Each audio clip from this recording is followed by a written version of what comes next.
How do you top your love for your cat? With a cascade of decadent savory gravy over a mouth-watering mousse pâté. Fancy Feast gems. 2 gourmet pâtés in one convenient pack. Simply peel and plate to reveal a pyramid shape that makes eating delightful and pamper her with an experience as extraordinary as she is. Turn the everyday into the extraordinary with Fancy Feast gems. Wish you could become a morning person? You know the type, up before the sun, early morning runs, first one to the office with donuts and a smile. How do they do it? Easy. With the new Galaxy Watch 8, sleep tracking and personalized insights from Samsung Health help you improve so you can wake up to a whole new you. One who, dare I say it, skips the snooze? It's possible. Train your sleep with Galaxy Watch 8. Learn more at Samsung.com. Requires compatible Samsung Galaxy phone, Samsung Health app, and Samsung account. For a limited time at McDonald's, get a Big Mac extra value meal for $8. That means 2 all-beef patties, special sauce, lettuce, cheese, pickles, onions on a sesame seed bun, and medium fries, and a drink. We may need to change that jingle. Prices and participation may vary. This podcast is supported by FX's English Teacher. Last year's critically acclaimed series returns to follow Evan, Gwen, and Marky as they vie for their students' divided attention. See why Cosmopolitan called its premiere season a masterclass of comedy, while Glamour raved it's the year's funniest and most heartwarming new comedy series. FX's English Teacher, all new Thursdays on FX. All episodes now streaming on Hulu. This episode is brought to you by Nespresso and Samra Origins by The Weekend Coffee Collection. Introducing Samra Origins. My collaboration with Nespresso is a connection to my roots, to my mother, Samra. Coffee that hits the right notes. It transports you. Crafted with unique notes and bold soaring flavors. Experience a taste that moves you. Nespresso and Samra Origins. Discover more at Nespresso.com. Tom, wine or beer? Still beer, but as I approach my 40s, probably going to wine pretty soon, Kevin. So you're moving down the spectrum of the beer-wine continuum. You're moving toward the wine. You're becoming a moderate on the question. Yes, there are days where I wanted just a glass of wine, but so far I am still team beer. Okay. What about you? Yeah, I'm wine all the way. Tastes great, less filling. I mean, I will enjoy an IPA. I used to like the Hefeweizen with a little wedge of lemon, kind of Seattle Portland style, but the calorie pleasure ratio has never been there for beer. If I'm going to ingest that many calories, I'm having a slice of pizza.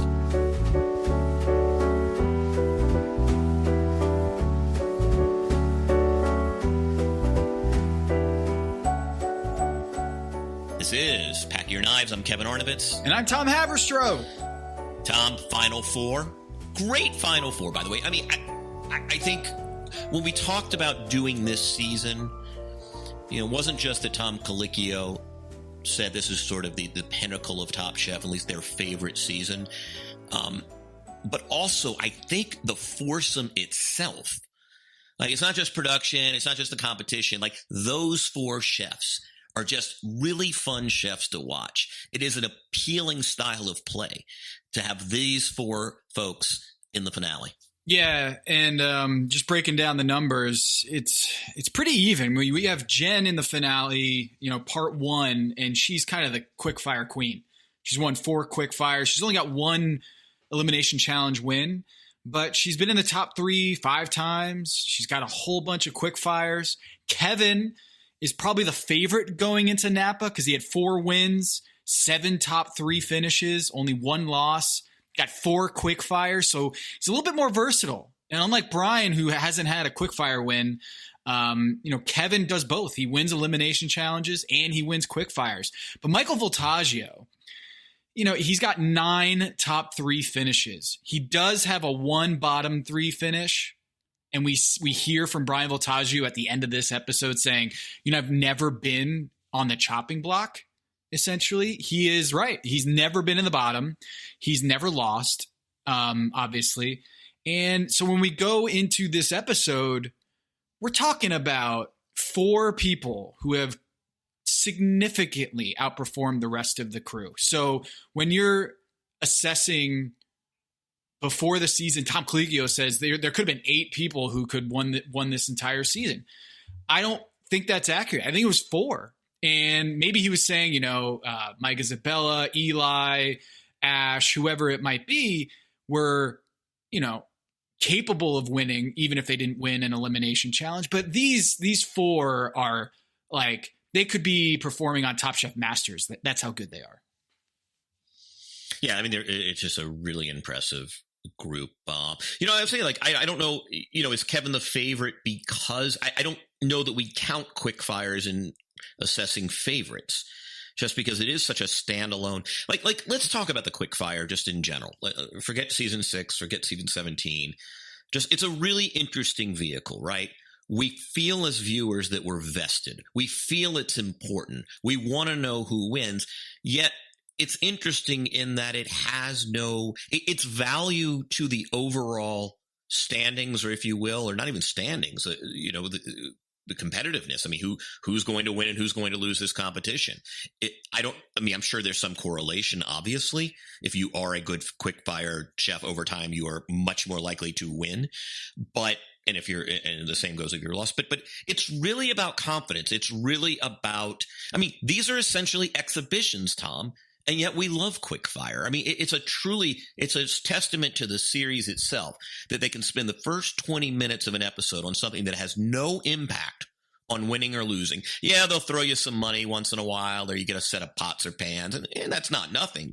But it doesn't impact winning or losing when you review the season in terms of placement and win, place, and show. Yeah, it's just in the early seasons, it's a way for lesser competitors to get some wins. It's an opportunity for people to catch lightning in a bottle and get some, immunity, or it's a nice little competition. You're right. It's more of an exhibition. I do think that there's some talent, a skill in doing quick fires that might not be, you can be Brian Voltaggio and win the whole damn thing without winning a quick fire, because he's just a really good chef at like putting together a meal.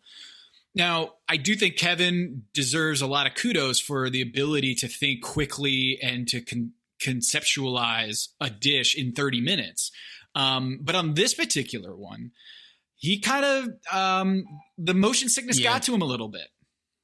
Wasn't his best performance. I would like, right? Just to go back real quick, one thing I would love our friends at Top Chef Stats that I would love to know, and I suspect you would like to know, whether we're talking about a top competitor, middle, or even a mediocre competitor, does a quick fire win correlate? Is there a bounce? Is there a quick fire bounce? Is an otherwise average contestant in the week or 2 following a quick fire win more likely to have their biggest success in elimination? In other words, that's something we always in the interviews hear contestants say, like, oh, it gives me confidence. It feels great to win a quick fire. I can go forward now. And I'm just curious if there is truth to that. Is perception reality on that one? Does a quick fire win translate into, success in the subsequent, let's say 1 or 2 weeks after you do it? Well, I think if you're looking Eli would be the best example, right? Like Eli won a quick fire in week 8 and then finished high in 9 and 10. Yes. And obviously, if you are getting immunity, you're more likely to get wins in the subsequent rounds because you're still around, right? So it might be a little bit of that going on in there. If they do show that there is some value to winning quick fires, it might just be because that intrinsic lock it in immunity factor. But I do think that separate from that, there's probably a little bit of a high that you get, a little bit of confidence booster that allows you to feel more empowered to do certain dishes. That might be a false positive. That might be giving you empty confidence, which is probably not good either. So I think when we talk about Kevin Gillespie riding on a train, he probably knows this is, kind of low stakes. Do I want a Prius? Maybe. But to me, his focus and all of the 4 contestants has to be on that meal later that night. Yeah. I mean, I think at this point, to the previous point, right? Like at this point, it's not like winning or losing a quick fire is going to convince you that you're either all powerful or vulnerable, right? Like at this point in the competition, There's no immunity. It's just really, if you brick the quick fire, it ain't like you're going to have trouble in the elimination. It doesn't really say anything at this point. It's a convention of the show. We enjoy it. I mean, this wasn't my favorite quick fire. And it was funny that the mistakes were all predictable. One of the big Top Chef issues is always, you didn't highlight the ingredient. You didn't highlight the ingredient as sort of reason number one in sort of a quick fire. We want you to use whatever it is, right? I mean, the cactus, or I remember one. And so I feel like, watching Brian Veltaggio look like a nice plate didn't highlight the ingredient. No, but Kevin, I thought they said he didn't get enough grape in there, which is weird. Like Kevin, all I saw was grape, and yet they said it wasn't enough grape in there. And let me just say, that dish from Michael Voltaggio was like the perfect Top Chef quickfire dish. Oh, it's fantastic! Oh my God! Like how did he come up with that? I mean, it was inventive. It was an homage to grape leaves filled with rice, a dolmades Greek dish, and I was just like, the fact that he came up with that and executed in 30 minutes, and it tasted good. What? I love how you just said dolmades, like a little Greek guy. You're like one of those NPR anchors that like slips immediately Barcelona. into, yeah, like when they're doing the thing, they just get it's standard Tom Brokaw English, and then they go like Maria Hinojosa, and you did the kind of the Greek version of that. Yeah, and I looked at, when I saw him do that dish, I was like, see, that's what Mike Isabella should have been doing in previous episodes, was when he said he was doing a Greek dish, do the Greek dish. That was very much inspired by a Greek dish, and he actually executed it. I'm going to say for the entire episode, Kevin, I don't know about you, but I thought the food looked so good. Like the rest of the meal, we'll talk about in a bit, but all of these dishes they made, I don't know whether it was the Napa ingredients, but it looks so delicious, the dishes.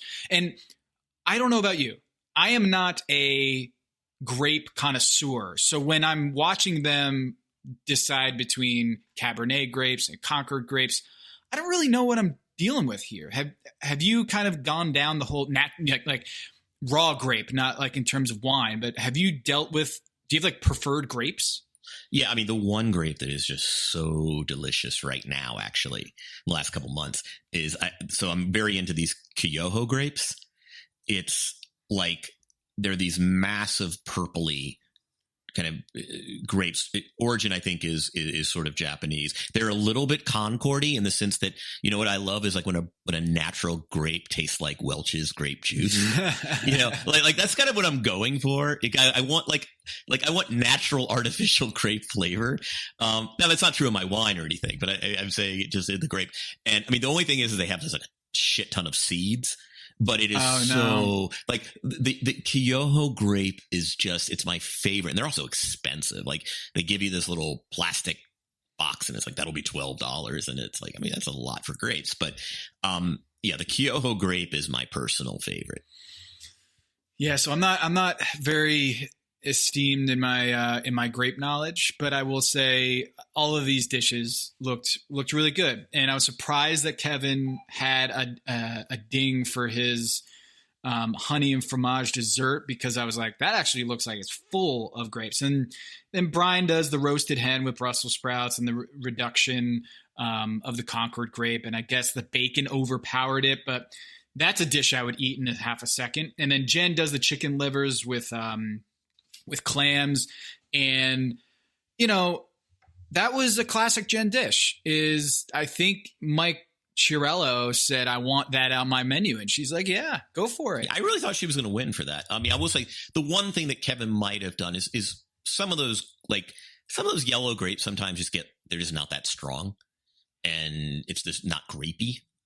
It's like, I guess that's texture or whatever, and that's probably, I think, where he went wrong. And I guess that's where Kevin should have tasted the grapes before he chose them. Like, I almost feel like that you can't blame Kevin for that, but then if you have an assortment of 8 and you choose the one that doesn't have any flavor, that's on you. So that's right. And what I loved about this is Michael Voltaggio, when they announced that the Prius car was coming through, I could almost see Michael Voltaggio's face being like, really? I don't really know if I want to drive a Prius. I didn't notice that, but it totally makes sense now that you mention it. Yeah, he was like, oh, what's it? Is it $35,000? Is it a trip to Napa? It's a 2010 Prius. And you see like they pan to the reactions, and Michael Voltaggio is just like nodding his head, like not like on this isn't Price is Right when they wheel out the yacht, right? And so of course, who wins the quickfire? Michael Voltaggio. Right. It's almost like it is the Price is Right where you get like the appliance set that, it's always like the first showcase, the shitty showcase. I get a dishwasher and a dryer. Great. Yeah. All right. And the next person gets like a Corvette. A new car. Yeah, exactly.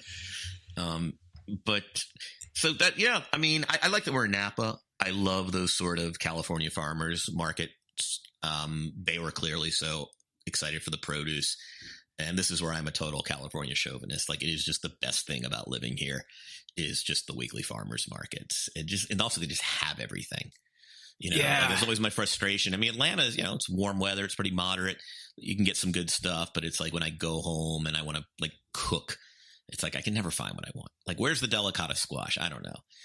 Those look like like elongated tennis balls. They're not heavy. They're, I never get what I want. And it's just one of those nice things about living here, even though I love other places. It's just that produce is awesome. Yeah. And the elimination challenge was, everything that they put on a plate. It was so beautiful. It was just all the colors were popping, and I'm so jealous of you, Kevin, out there. Yeah, it is really nice. So like the elimination, we're starting to get to that point where they give them a very wide berth. There are not a lot of rules. Okay, go get locally sourced foods. And by the way, we're only offering you locally sourced. I mean, it is almost a preamble to the final where you just get to kind of roll out your food without a lot of limitations. And, and I always find that fun. I mean, I do think I think an elimination challenge with a couple of restraints can be fun, watching them struggle over coals in the snow. Like, I mean, that works a little bit, or do vegetarian, but I do love kind of, hey, it's freestyle, just go. Because I just think you get the best expressions of them, which is kind of what I want. Yeah. And in this particular one, they made them do a vegetable dish for 150 people and then a local protein dish. Kevin, like the vegetable dishes they produce, they all look so good. I'm asking you now because I know in your head you were just beside yourself, probably watching them make this dish. But the Voltaggio brother. So, which one would you rather have? The egg dish with I guess the raw egg that he put in with that pea stew, or the Brian Voltaggio's goat cheese ravioli with shiitake on top? I mean, so like my heart wants the ravioli, but what I'll take, I do love an egg in anything. I mean, it was a really interesting dish. I mean, I would say there is nothing better than like kind of sweet squash inside a like a goat cheese ravioli. I mean, that is kind of what I want. It's, again, if calories aren't counting, I mean, I'm just one of those guys who like, I will do pasta there. When I go to a couple different places, I'm doing a pasta. Like we have this, we have a local place that we like. If I go down to Bestia, I'm doing that. But I generally will go, I probably would order Michael's more times out of 10, but I will enjoy Brian's more, or I'll find it more alluring. Yeah, because I was like, ooh, egg focused dishes here, egg forward dishes here. I bet Kevin's excited about this, because I looked at that Michael Voltaggio's dish and I just said, oh, that looks awesome. And when you have the pea stew with the tomato soup, with the egg in it, maybe there's a texture issue there that Padma kind of mentioned, is that there's a little bit of the undercooked egg white surrounding the egg yolk. And that probably is a little off-putting, but I thought that was It is off-putting. And I say this as someone who loves my scrambled eggs underdone. I have wet eggs. But to me, like I'm always like when I don't nail a good sort of fried egg, it's when you have that little slime of egg white kind of still on top, and it just kind of screws up an egg dish. Like even if you get the nice runny golden egg, you're still dealing with this. It's basically just dilutes the entire thing.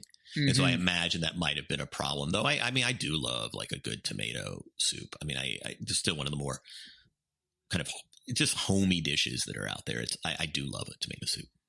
What'd you think about the foie gras terrine with the turnip thing? Turnip looks like a pear looks like a turnip. What do you think? Who doesn't love foie gras terrine? that is low-hanging fruit for me. That is what we love. We order that. If it's on the menu, there is 100% chance that it's going to be a starter for us. If there's like chanterelles or shiitake mushrooms or any sort of mushrooms on a menu, I'm almost 100% going for it. I wonder, there's this thing in fantasy football or fantasy baseball where there's an MVP. They look through, I don't know if you're aware of this, they look through all the winning teams in fantasy football that year and which player is the most common amongst those winning teams. So it's almost like the MVP of fantasy is someone who picked up off a waiver wire and became one of the best players in the league, right? And I'd imagine if you did what's the MVP of a menu in terms of you and I going out to 100 restaurants, what is the common denominator on the dishes we order? Is like a foie gras terrine like number one on that list? Or what ingredient do you think is the most common thing that is included in a Kevin Arnovitz order? You and I match up very well, right? Because foie gras, so I'm living with someone who's not a mushroom guy, so I've had to just sort of not abandon it, but it's just not something I'm going to get, whereas I always gravitate to the mushroom starter. I love earthy mushrooms. I'm still a guy who loves a crudo, as I know you do. Like in the starter of the restaurants we go to, like I'm generally going to get the crudo. We'll generally avoid the carby option unless it is foie gras over some, so a brioche or something. Like we'll tolerate that. I also live with someone who doesn't like soup. Doesn't like wet food, so that tends to be off the table. Doesn't like wet food as like a description. He doesn't like wet food, like trait dips of a dish. Anything wet, he's just out. No, like dips in soups. Okay. Otherwise a great eater. I mean, there's not. Back in the day, I do like a good like charcuterie, but now I don't eat. I don't eat mammals right now. I might come back to it. I'm just going through this phase. And finally, though, back in the day, beef tartare with an egg yolk, and that's we are going to get that is always. But I think you and me, and then Eric too. Yeah. I mean, looking at all these dishes, Kevin, like these are some of my greatest hits. I love a good brisket. I love a good short rib. I love some foie gras, duck legs. Give it to me, like all of this. Kevin, this whole entire elimination challenge, I was salivating, dripping out of my mouth. I was so hungry after watching this episode. Everything looks so good. And I'm wondering, what was the thing that jumped off to you the most of all of these dishes? Which one were you like, oh yeah, that I'm ordering right now? Hello, listener. It's producer Maze here to talk to you about Kindred. Now close your eyes like Owen Wilson during a job interview and imagine a way to travel that feels personal, comfortable, and connected without the price tags and the sterile feelings of hotels or short-term rentals. Now open your eyes and stop using your imagination because Kindred has made it very real. That's exactly what they do. Kindred is a members-only home swapping network. It's not a hotel. It's not a short-term rental. It's a smarter way to travel where each stay feels like home. Here's how it works. With Kindred, your home is your ticket. You earn credits by hosting fellow Kindred members, and then you use those credits to stay in over 220,000 homes in more than 100 cities worldwide. There are no hotel costs or rental fees, just the credits that you've earned. Every stay comes with white glove service, 24/7 trip support, and $100,000 in host protection. Make it easier for you to travel and enjoy yourself and not worry about details. I've used Kindred and I found an amazing home for a weekend getaway in an idyllic location with amazing views and great ambiance. It had everything I needed. And the best part was, it cost me $0. So apply now at livekindred.com and use code DINGS to join for free. Plus, you'll earn 5 nights of travel credit just for signing up. That's right, that's 5 whole nights for free at livekindred, KINDRED.com, code DINGS, DINGS, livekindred.com, code DINGS. Listener, listen up. This is important, okay? I'm going to try to save you some money here. If you're still overpaying for wireless, it's time to say yes to saying no. At Mint Mobile, their favorite word is no. You may think like, oh, that's bad. No contracts. No monthly bills, no overages, no hidden fees, no BS. Here's why I said yes to making the switch and getting premium wireless for $15 a month. You heard that correctly. $15 per month. Ditch overpriced wireless and the jaw-dropping monthly bills. And of course, there are all these hidden fees and stuff, but at Mint Mobile, plans start at $15 per month. All the plans come with high-speed data, unlimited talk and text. You're not doing like weekend and nighttime minutes or anything like that. And it's delivered on the nation's largest 5G network. Use your own phone. Don't have to get a new phone. Use your own phone with any Mint Mobile plan and bring your phone number along with all of your existing contacts. I switched months ago. People have asked, did you actually switch? Yes, I actually switched months ago, and I don't know what to do with all this extra money. I've cheated the system here. I've rigged something. This is an Ocean's 11 situation where I'm stealing wireless from Mint. That's how good a deal it is. Ready to say yes to saying no? Make the switch at mintmobile.com/dings. That's DINGS. That's mintmobile.com/dings. Upfront payment of $45 required, equivalent to $15 per month. Limited time new customer offer for first 3 months only. Speeds may slow above 35 gigabytes on unlimited plan. Taxes and fees extra. See Mint Mobile for details.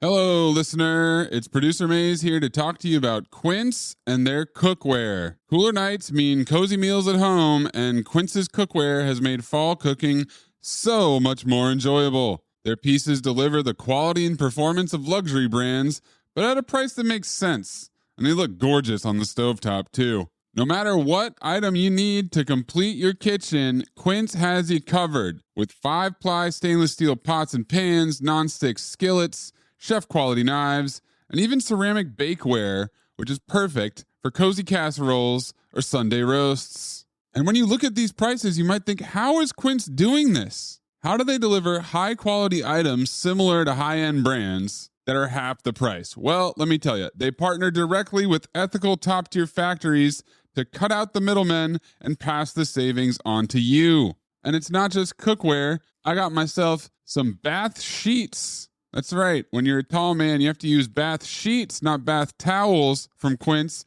It's like drying off with a cloud. It's incredible. Upgrade your kitchen for cozy fall meals with premium cookware from Quince. Go to quince.com/dings for free shipping on your order and 365-day returns. That's QUINCE.com/dings, DINGS, to get free shipping and 365-day returns. Quince.com/dings.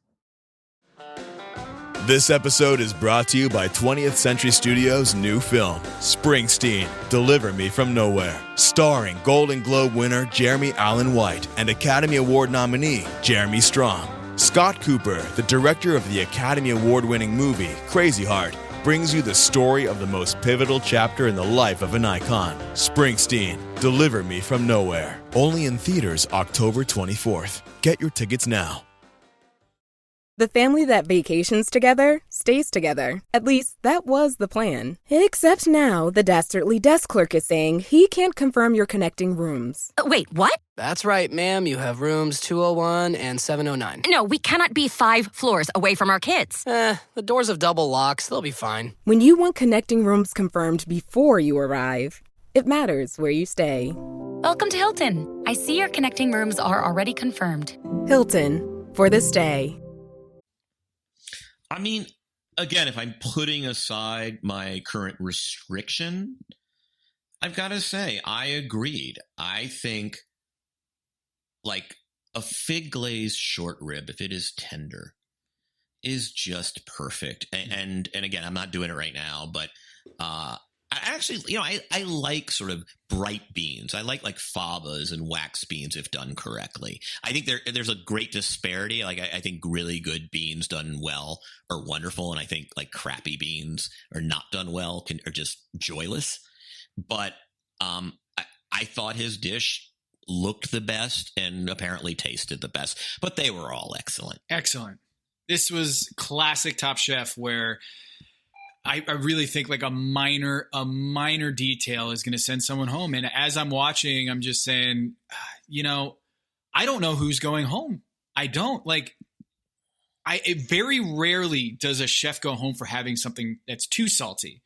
I always think that it's a lack of seasoning, and Tom Colicchio had mentioned many times in this episode, either, didn't have enough salt or didn't have enough pepper. Like, it was very classic Tom Colicchio. But I think going into this elimination with Jen's chev mousse with mushrooms, she had the duck legs with foie gras. I'm just sitting here like, all of these dishes, the crowd seems to love each of them. I'm switching. I am switching with duck leg and foie gras. I mean, I don't know how I am. I mean, it's funny. I eat it so much now that it sort of is demystified. But I think I'm going to switch right now. I didn't say I forgot about it, but I forgot how good it was and just the components there.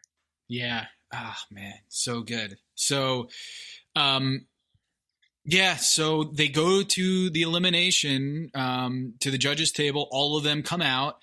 And at this point, I'm thinking Michael Voltaggio's winning. I know that I know that they dinged him for the weird texture on the egg, but I just thought he was rolling from the quick fire. He just seemed like he was in his element. The crowd was basically worshiping him. I thought that was going to be Michael's. I did too, and I actually also thought Kevin might go home for ropiness, because I do think there is a "did you nail the protein" quality to this show, and we've always talked about it. I mean, did you nail the protein is still, especially when you get to the later rounds, and there aren't that many technical errors and there aren't that many bombs.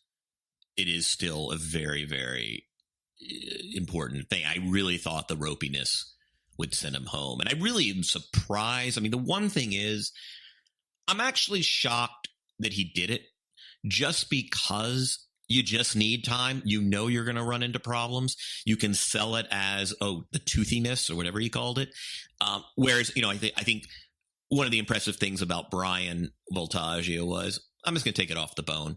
Like, I know the bone has added value.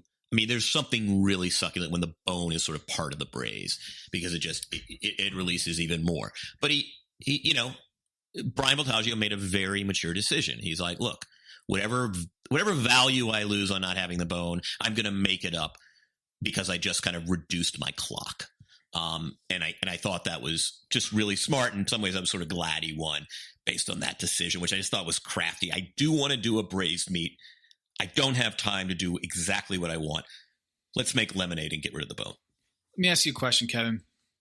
If a dish is presented to you on a menu and then they say, you can have this meat with the bone, what dollar amount are you adding to that with bone dish as opposed to just a naked meat there? I gain a lot of satisfaction from having the bone on my plate. What about you? I do too, and ribeye would be the most common here. I mean, here's my only problem. Like, I want to pick it up and gnaw. Yeah, and I do think there's still a stigma at a certain kind of restaurant where if you start going brontosaurus, people look at you funny, right? Like, if I'm at home and I love bone-in ribeye and I make them at home. When I made steak here, it's just, I want to frigging clean that thing. I want to be like a dog, and it's just uncouth. I tend to be one of these people who doesn't really, especially in my early middle age, that doesn't give a shit what people think or what they see. Like, I'm just not as self-conscious as I used to be.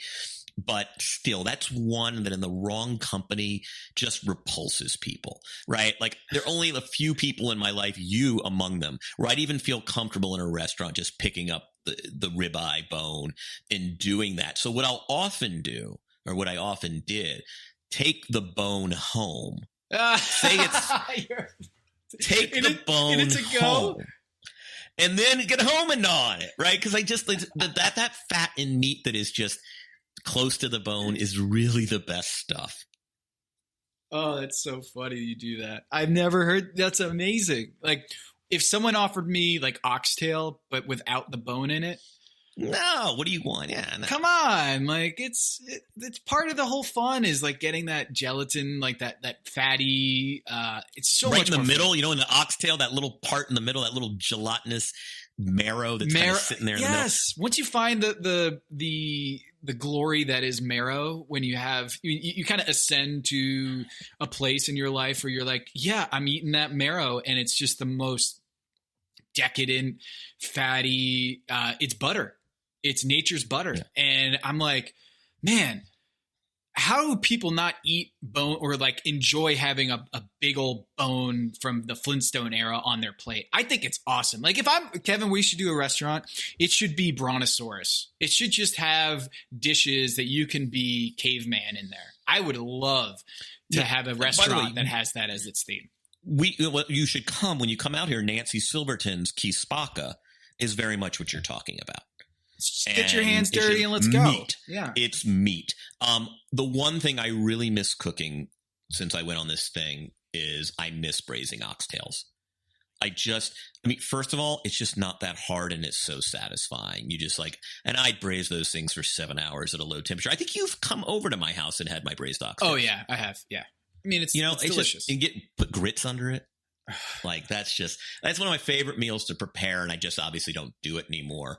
And also, the truth is to your point, a really good oxtail, the bone shouldn't even be an issue because it just falls off, right? Like, and that's what you want. But I'm with you. I'll always take the bone. It's satisfying. Like a tomahawk pork chop.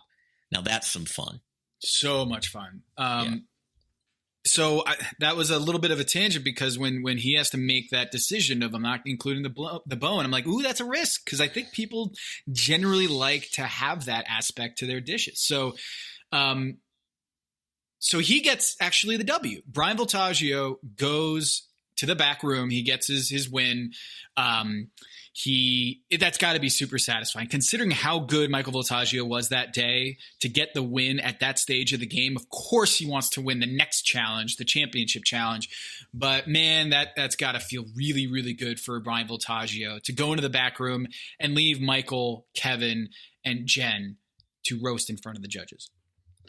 Yeah. And again, on a week where whoever's going home, like you might go home even with a great dish. That's got to be stressful is when you're not, it's always a bummer not to win. Yeah, you're competitive, you want to win. But when you're down to 4 and nobody really screwed up. Like if I'm Kevin, I'm terrified based on the ropiness. Like I've got to believe he must have thought that he was going home. The ropa vieja doesn't really play in this particular in this we ain't doing, it's not a Cuban restaurant challenge, but I was really shocked. I was shocked that he didn't. So you thought he was going home. Yeah. Well, just when they started talking about the duckiness, and I know exactly what they're talking about. That's sort of perfect. It retains some of its gaminess, but it's still just sucking. One of the things about duck breast that's because I've given up this meat, which I've now mentioned like 5 times in the last 10 minutes. Enough already. You're making me feel bad. No. Duck breast, I get all my steak fix. Like a really good duck breast to me is like steak. And when I do it here, that's where I get my fix. If I can eat that for a long time, I don't need to go back on steak. Duck breast just is so good. And she nailed it. It's your main, it's your protein. I'm not saying that Kevin should have gone home again. As we always say, you don't taste the food, you don't know. But she nailed the duckiness on the protein. His had a ropiness. It just, I'm shocked. I mean, that must have been really salty, that starter. Yeah, the flake salt. I don't know that term, but apparently it's a little finicky. If I'm going to go home, Kevin, I'm going to go home for being over-seasoned, you know? Yep. It's like in golf, they always make sure you don't leave a putt short. And it's because you got to go for it. Got to go for it. Never leave the putt short. And so she didn't leave the putt short here. She salted it. Over-seasoned apparently, but I feel like she can feel at peace with the fact that she over-seasoned a dish, because I would just hate to go home because I didn't add enough salt. And I'm a guy who is eating Kalamata olives, a salted Kalamata olive, because I just love salty food. Like, I just love salty food. I just felt bad for Jen there. When people ask me my favorite food, I say salt. Yeah. It just is. I'll go out to dinner with some friends and they'll be like, "Oh, what'd you think about that dish?" I'm like, "Oh my God, it's so good." And they're like, "Oh, I thought it was unbearably salty." And I'm like, "Oh, that's why I loved it. It was a salt bomb." And again, Kevin, you and I have very, very similar palates here, because I probably would eat Jen's dish and just say that was the best dish I ate. So, I mean, closing on this, I have to ask you some advice about something that's coming up in my life that's food related. If we're done talking finale or not, I mean, let's talk. I mean, let's do a little preview. So we got Brian, Kevin, and Michael Voltaggio. What are you looking for? What are your keys to the game, Tom Haberstroh? Keys to the game: don't think creatively over flavor. I think he's getting a little bit inside his head about Kevin. I think Kevin, in his latest dish, was called A Study of Simplicity. And Michael Voltaggio continues to harp on the fact he hates it. He thinks it's amateur hour, you know? And I think he might get over his skis a little bit, is just thinking, I got to take my food and go next level. Think like light years ahead. Think meta with my dish, because you know what? I'm going to separate myself from Kevin. I think it's the opposite. I think he almost needs to peel it back a little bit, Michael Voltaggio, because I think he's overthinking it. So if I'm going into this championship game, my scouting report on Michael Voltaggio is lean in, like egg him on with his creativity, because I think he might get a little ahead of himself.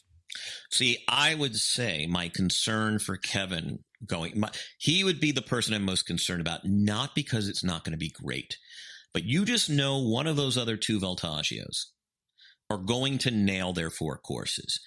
And where I think he might get into trouble, Kevin, is they say, "We love your food. It was delicious. It was homey. You did amazing things with simple ideas, but it's just not innovative enough." Right? Do they put a ceiling on Kevin? Because there isn't just that transcendent ambition that you see with a Voltaggio. And that is kind of the thing I would worry about with Kevin. They tend to reward technical cooking at the biggest moments, right? They tend, particularly Tom Colicchio, he wants to see you stretch. He will totally appreciate, as you said, the sort of brilliant simplicity for a salad, for a starter.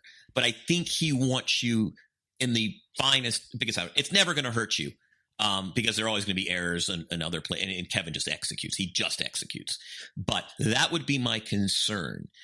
Now, he has shown, it's so interesting now. One of the pleasures of this season for me, Tom, is watching Kevin 10 years prior, right? Like what Kevin does now, when we saw in the All-Stars, was, oh shit, he not only carried his comfort food, but now he knows how. He will give you the best of both worlds. He will not compromise the hominess, but he will dazzle with a little twist of innovation that he probably didn't have competently in his tool shed in this season. Man, if I were to choose a favorite, I mean, I think you're right, is that Well, we know who wins, and we're just not spoiling it.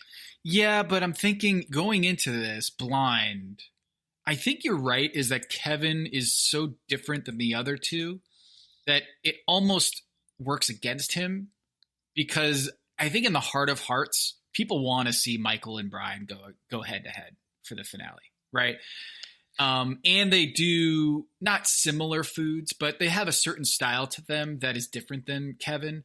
I think Kevin, if we're just going on flavor, he probably is going to win. But if we're going on presentation and inventiveness, like it's probably going to be one of the other two. So if I'm going to pick based on their ability to perform at a high level, give you the best tasting food, I'm probably going to go with Kevin. But if the whole senses, all the sensory overload, you can't just be a one-tool player. I think it's Brian or Michael has to be considered the favorite going into this finale. Yeah, I mean, it'll be interesting to see. So Tom, I will have to be on liquid food for about 7 to 10 days, and then for several days after that, like really soft food. I'm having this really bizarre, like palate throat surgery that is going to be miserable. And it's been very interesting to sort of plan my menu. I ordered like all this bone broth from a chicken farmer in Florida. I was just going to say, stock up on some bone broth, but man. The real fun has been, I am doing some Jell-O parfaits. Did you as a kid have the parfait? The bottom layer is pure Jell-O. The middle layer is a Jell-O Cool Whip combo, and then Cool Whip on the top, so you get the 3 tiers. I'm doing that, and I also ordered. Wait, you're getting it like Jell-O brand, or you're doing an elevated version? Jell-O. No, you need stuff that slides down your throat. I mean, Jell-O, I think, from what I understand, is the least painful food. Just swallowing kills, and that means swallowing water, swallowing anything. People get readmitted after day 4 or 5 of the recovery for hydration issues. And the other thing I did is, again, because I don't allow myself to have a lot of junk over the course. Like there's an ice cream place I really like in Los Angeles. Every 2 weeks we allow ourselves to go, or I allow. But I also ordered pumpkin spice Jell-O pudding, which is very hard to find. You have to go to kind of a collector pudding site to get this. Not these days. There's pumpkin spice everywhere, my man. No, but I'll tell you, man, like go find yourself some pumpkin spice Jell-O pudding. It's not easy. And now we're going to kind of a superstore next Monday before I go in on Wednesday. Store?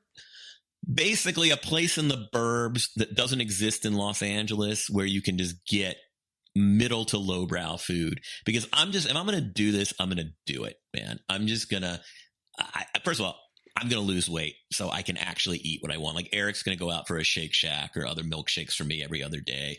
Like you can't just subsist on sugar because A, it's inflammatory, and B, I think even I will be like, all right, enough is enough. Give me something sort of savory, which is where the bone broth comes.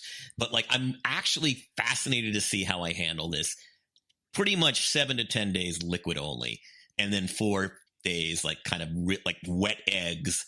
Speaking of wet eggs, maybe oatmeal, hummus. I don't know. Like, but this is honestly, I feel like I'm going into a Top Chef eating challenge. Like chefs, you can only make food that is essentially liquid and pudding. It sounds pretty great. I used to do like the split. So I had like the chocolate and the vanilla Jell-O like mix. I don't think it works, but I don't know if you did this, Kevin. I don't think it works for you. In fact, I'm pretty sure it definitely doesn't. The goober grape. Oh, I love goober grape. I love goober grape. It's going to be tough. Like I also have to watch like acidic food. And also I think so tomato bisques are out. Tomato anything. I mean, what I want to do is there's this place that, like Gold Belly. Have you seen Gold Belly, where all these like kind of, classic, the best pizza and the best like deli food will ship anywhere. And it's like, if you're kind of and there's this place that does like lobster bisque in Massachusetts. And I think I'm going to get like a big carton of that shipped. Because that to me would be sort of good, but it's just a weird mind fuck. Everybody says it. Like apparently there's this point where you need cold food at the first 7 days, and then it flips on you, and now the cold food kills, and you have to go warm, which is just the weirdest freaking thing. There also might be hydromorphine in my future, which is very exciting. What is that? I mean, it's morphine. Like, and if it gets really it's just bad, liquid morphine. Yeah, I guess. Like, I'm totally ignorant to this. I mean, I think I get started on Norco. Basic painkillers take for every 4 to 6 hours, but I don't think it's enough. Like, apparently you go harder. And so I'm wondering if I get to venture into the world of hydromorphine and Dilaudid. Oh, Jesus. I'll just tell you, I know people who've been on Dilaudid, and it is a tough one to break. So always be careful. Got to be careful on the Dilaudid. Because the thing is, I don't know where I'd go to get it. Like, and also, I mean, I have a good surgeon, so I think it's a guy I can tell, like, look, man, I like the Dilaudid a little too much. Like, what do we do? Yeah. So yeah. But what is the thing that, what is the bone broth that you're going for? Is beef bone broth? Is it? No, chicken. Because I'm not doing the beef. Oh, you're not doing that? Yeah. It's this place, the Circle C Farm in Florida is where I get a lot of my chicken. I get some of it from Porter and York in Washington State, which is a great farm. I recommend it because I get those airline breasts that I like.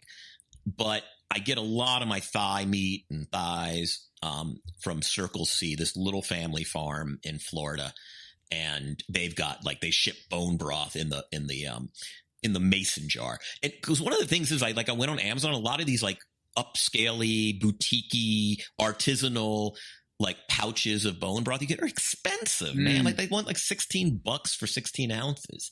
It's I'm not doing that. Give me the wholesale. I don't need the boutique-y stuff. Just go to the butcher or go to the farmer and just get it wholesale. Well, our friend in Philadelphia kind of taught me to do it. I might add a little kind of go with the pho flavor profile. Once I get the plain chicken broth, because what do I do with the chicken broth once I get it? I don't know how much salt you're allowed to have, though. I think, does salt hurt the wound? I don't know. I have to get my tonsils out as part of this thing. So, yeah, isn't that a thing that kids get their tonsils taken out? Yes. There's a reason adults don't get it. It's because it's torture. And so I've been having fun feeling sorry for myself, but also sort of saying, okay, there's gallows humor, and what shit am I going to eat that I never get to eat? Pudding, milkshakes, stuff that just I stay away from just because I'm vain, essentially, and I can't metabolize it at age 47. It's just I can't do it anymore. All right, so we came up with the sports writer challenge. Maybe we'll see how this goes, but the Arnovitz surgery, right? Throat surgery chefs. Today, chefs, we're wheeling you're out be serving 15 patients who've had tonsillectomy.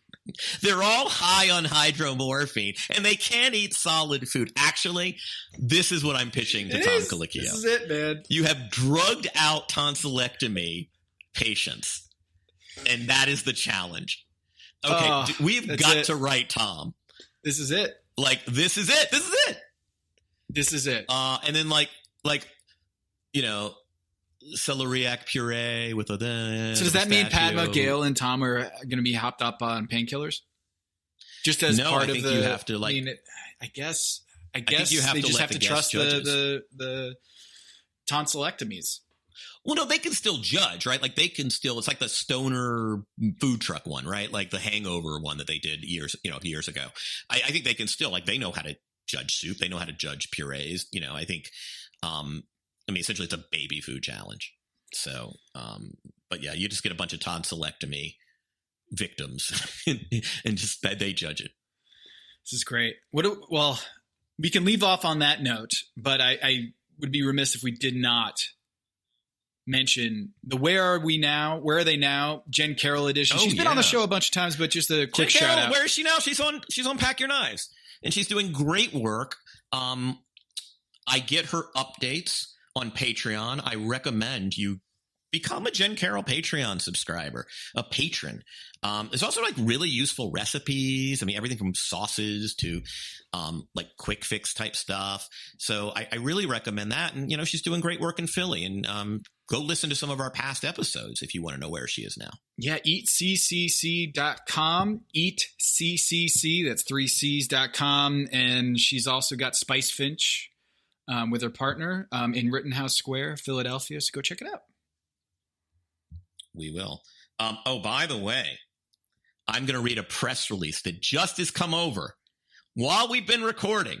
Bravo greenlights Top Chef Amateurs, hosted by Gail Simmons. I'm going to read this out. Bravo expands the James Beard and Emmy Award-winning franchise with the green light of Top Chef Amateurs. Hosted by Gail Simmons, produced by Magical Elves, our favorite. There's nothing better. The only thing better than magic are elves.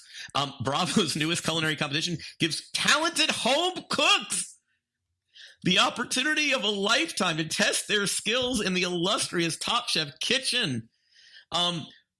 Unpacking their knives to step in alongside Simmons are Top Chef finalists and frontrunners Chef Eric, Richard Blaze, Jen Carroll, speak of the devil, Shirley Chung, Stephanie Smar, Tiffany Derry, Joe Flam. Joe Flam will be in the building. Chef Gregory, Melissa King, current champion, Kwame, who doesn't love Kwame, Dale. Is this side saddle to the new season of Top Chef? Because these are all contestants that I think are guest judges that are coming for that Portland season. I wonder if it's running concurrently. And if you are late to the party, Kevin, we got to make this happen. You got to be on Top what's going on Chef with Portland? Amateur. Tell us about Portland. Wait, what's going on? Tell us what's going on in Portland. I know they named it. I don't think we've talked about it. You're saying all these chefs I just mentioned are going to be on the Top Chef Portland? As guest judges. That can't be. Oh, as guest judges. Okay, so, the challenges in contention are the 7 Deadly Sins challenge, the Aphrodisiac challenge. Eric, I might have to go out for this. I need to do more work. Like, I really need to up my game. Like, I need to spend months really digging in and getting better technically. So there's a Stephen Curry. There's a what's it called? The Unlimited Tour or something like that, where he goes on tour, not with like 5-star recruits. You have to be like a 1 or 2-star recruit to get entry into his camp. And this is kind of what we're talking about here is you can't be someone who actually has worked in a restaurant before. You have to have right. It's like the Olympics, right? Like you got to be an amateur. Right. So like back in the day. So yeah, we got to make it happen, Kevin. All right. I'm going to think long and hard about this. I think I might want to do this. Tom, the thing here is I get really self-conscious. I don't know that and also those quick fires. I mean, I'm not the quickest chef yet. You know, although I did make dinner in an hour the other night, like from scratch. And that was in fact, I mentioned it to Eric. I made homemade Kung Pao chicken and the Asian kale, we call it, like lasaki mirin and shallots, and then kind of let them, evaporate off. But I mean, Kevin, you just need to know a few general plays, X's and O's, and then riff. You just need some standbys that you can go in and know, all right, I've got 8 dishes in my head. I can do some spins off of one of these dishes, no matter what they throw at me. And that way, you're not having to reinvent the wheel every single time. You just have to have 8 reliable old standbys. And then I think also knowing your techniques, right? Like if you can pan-sear fish, right? Like if you know how to